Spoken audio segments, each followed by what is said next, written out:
Hello friends, मैं संदीप और आप देख रहे हैं एसपीजी गांव से शहर तक। आइए हम दिखाते हैं आज की सबसे बड़ी खबरें। लेकिन मेरा ये मानना है कि बागपत का मतलब आज से चुनाव की गर्मी प्रारंभ हो जाएगी। ये बागपत है, इसके लिए तो महाभारत हुआ था। आप जान रहे हैं ना, भगवान हस्तिनापुर आए हैं और पांडवों का संदेशा लेकर आए हैं। आपने पंक्तियां भी सुनी होंगी जब भगवान ने हस्तिनापुर में कहा था कि देना हो तो आधा दो, लेकिन अगर इसमें भी कोई बाधा हो दे दो केवल 5 ग्राम।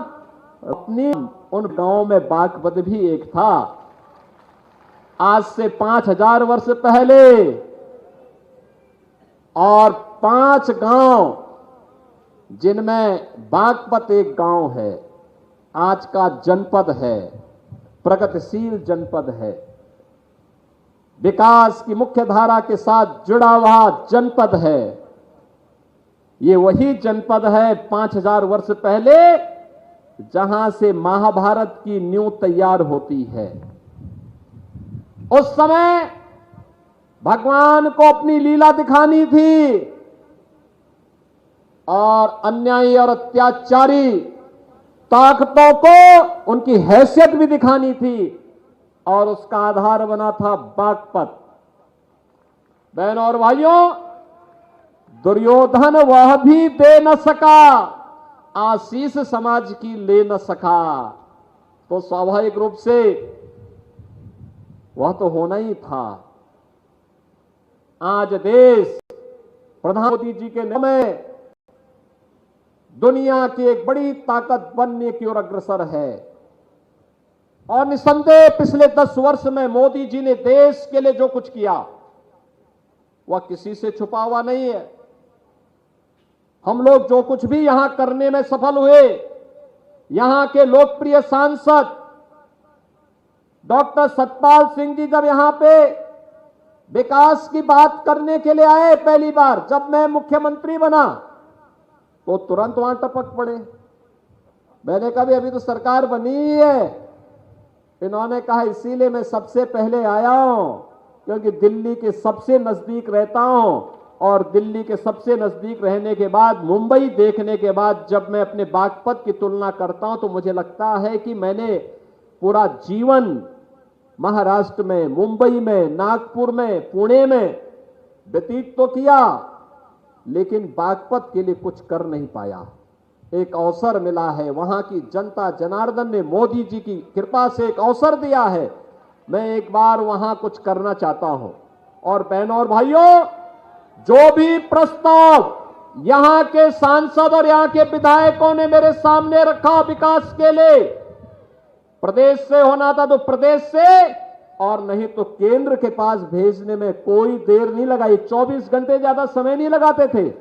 और आज उसका परिणाम है, जब मैं बागपत को देखता हूं, यहां के विकास को देखता हूं, मुझे चौधरी चरण सिंह जी के प्रति श्रद्धा का भाव जागृत होता है कि कितना बड़ा महापुरुष था जिन्होंने बागपत को बागपत बना करके अपनी कर्मभूमि के रूप में सिंचित किया था। आज हमें भी उस धरती के बारे में कुछ करने का अवसर प्राप्त हो रहा है। बहनों और भाइयों, विकास की इस प्रक्रिया को आगे बढ़ाने के लिए, आस्था के संगम को आगे बढ़ाने के लिए आज मुझे भी अच्छा लगता है जब बागपत का नौजवान उत्तर प्रदेश सरकार की सरकारी सेवा में स्थान प्राप्त करता है। नहीं तो यहां का नौजवान सड़कों पे दौड़ता रह जाता था, और जब भर्ती की नौबत आती थी उसको छटनी करके बाहर कर दिया जाता था। हमने कहा ये नहीं हो पाएगा। मैं तो देख के बहुत था, जब मैं यहां बागपत में आया 18 में, एक ही गांव के 27 नौजवान भर्ती हुए थे, 27 नौजवान पुलिस के। उसके परिणाम भी उसी प्रभावी ढंग से हम सबको देखने को नहीं, 5-5 हाईवे से बागपत जनपद जुड़ा है। चौधरी चरण सिंह जी की कर्म भूमि की रमाला चीनी मिल एक नए रूप में हम सबको एक नया दर्शन कराता है विकास का। हर घर नल की योजना प्रभावी ढंग से लागू हो रही है। गन्ना किसान ने कहा तय किया है, धीरे धीरे करके लगाम कसने की कार्रवाई जिस स्तर पर हो रही है, बहनों और भाइयों, अब 5 साल और 10 साल इंतजार नहीं करना है। उसी और दिए हैं जो 10 दिन नहीं, मात्र 1 सप्ताह के अंदर गन्ना मूल्य का भुगतान कर रहे हैं। बाकी 15 चीनी मिलों की बेच के जा रहे हैं। क्या हाल में को 10 दिन के अंदर लेकर के चलिए। बहनों और भाइयों, बिना विकास के हम वर्तमान को और भावी पीढ़ी को उज्जवल भविष्य नहीं दे सकते। और के लिए अवश्य लोक दल का नल हो और भारतीय जनता पार्टी का कमल हो। मोदी जी ने 10 वर्ष में देश की कायाकल्प कर दी। एक नए भारत का दर्शन हो रहा है। भारत का दुनिया में सम्मान बढ़ा है। आज दुनिया के अंदर कोई भारतीय जाता है, मोदी जी जाते हैं, मोदी जी का तो सम्मान होता ही है। लेकिन कोई भी भारतीय दुनिया के अंदर जाएगा, बड़े सम्मान के साथ लोग उसके प्रति कहते हैं क्या आप भारत से आए हैं। अब भारतीयों के प्रति लोगों के मन में सम्मान का भाव बढ़ा है। सीमाएं सुरक्षित हुई हैं। नक्सलवाद समाप्त हुआ है। देश के अंदर आतंकवाद और नक्सलवाद समाप्त हुआ है। अराजकता समाप्त हुई है। गुंडागिर्दी समाप्त हुई है। बहन और बेटी सुरक्षित हुई है।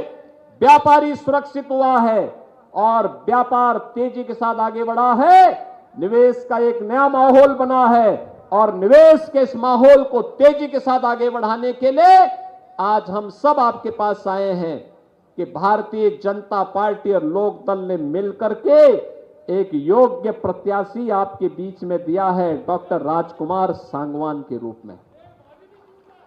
बहनों और भाइयों, मैं धन्यवाद दूंगा जयंत चौधरी जी को। उन्होंने एक सामान्य कार्यकर्ता को, बहनों भाइयों, एक सामान्य कार्यकर्ता को, एक सामान्य व्यक्ति को, क्योंकि जब उनके पास एनओसी की बात आई थी तो उनके पास एनओसी के लिए तो कुछ भी नहीं था, क्योंकि उनके पास पहले से कुछ था ही नहीं।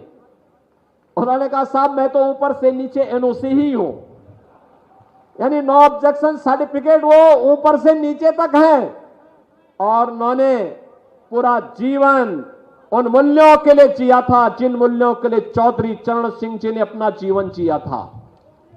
और बहनों और भाइयों, आज ये कार्य होंगे, कोई सोचता था, कोई नहीं सोचता था, लेकिन आज जो कार्य हुआ है, और इसीलिए मैं बागपत वासियों से कहूंगा चुनाव की गर्मी पैदा कर दीजिए एक बार फिर से पश्चिमी उत्तर प्रदेश से, और तय कर दीजिए फिर एक बार मोदी सरकार, फिर एक बार मोदी सरकार। और मोदी सरकार के लिए डॉक्टर राजकुमार सांगवान जी को बागपत से भारी बहुमत से जीतने की आवश्यकता है। सहमत हैं? सभी लोग सहमत हैं? सभी लोग सहमत हैं?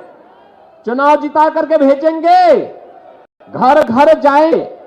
के दौरान ये कि प्रत्याशी कठिन होगा, ये भी कठिन होगा कि 5 बड़ी बड़ी विधाएं हैं और यह विधायक यह 3 जनपदों में फैला हुआ है। मेरठ भी है, हापुड़ भी है और बागपत भी है। तो 3 जनपदों में फैला हुआ लोकसभा है, तो इसलिए प्रत्याशी घर घर नहीं जा पाएगा। आपको ही कार्यकर्ता प्रत्याशी के रूप में मोदी जी का प्रतिनिधि बन करके और राजकुमार सांगवान बन करके घर घर जाना होगा। सहमत हैं? सभी लोग सहमत हैं? जाएंगे। भारतीय जनता पार्टी और लोक दल के कार्यकर्ता परस्पर समन्वय बना करके एक एक बूथ पर मोदी जी को जिताने के संकल्प के साथ आगे बढ़ेंगे। सभी लोग सहमत हैं? तो आपसे यही अपील करूंगा कि बहनों और भाइयों, विकास की जो गंगा बह रही है, यमुना मैया के साथ साथ गंगा मैया भी विकास के रूप में आपके यहां वो थमने नहीं पाएगी। और विकास की इस प्रक्रिया को आगे बढ़ाने के लिए और जिस प्रक्रिया को मोदी जी ने केंद्र की सरकार ने, राज्य की सरकार ने आगे बढ़ाया है, जैसे स्थानीय स्तर पर सांसद जी ने, विधायकों ने आगे बढ़ाया है, उसी क्रम को आगे बढ़ाने के लिए आज मैं डॉक्टर राजकुमार सांगवान के समर्थन में आपसे अपील करने के लिए आया हूं। और आप सबसे मेरी अपील होगी, डॉक्टर राजकुमार सांगवान जी को नल पे भारी बहुमत से विजयी बनाने के लिए हम सब प्राणपण से जुटे। 26 अप्रैल को जब चुनाव होंगे तो सबसे पहला काम पहले मतदान, फिर पहले मतदान के लिए आप जाएंगे ना? सभी लोग सहमत हैं? चुनाव चिन्ह क्या है? नल। और 26 अप्रैल तक गर्मी चढ़ चुकी होगी, तब तक नल की आवश्यकता और महसूस हो रही होगी। इसलिए बहनों और भाइयों, भारी बहुमत से भारतीय जनता पार्टी राष्ट्रीय लोकदल के प्रत्याशी को विजयी बनाने के लिए आप सब जुटेंगे। इस विश्वास के साथ मैं आज के इस अवसर पर आप सबका आह्वान करूंगा कि हम सब मिलकर के राजकुमार सांगवान बनकर के हर घर गांव जाएंगे और उन्हें विजयी बनाने में अपना योगदान देंगे। आप सबके इस अभियान के प्रति मेरी शुभकामनाएं हैं। धन्यवाद। जय हिंद।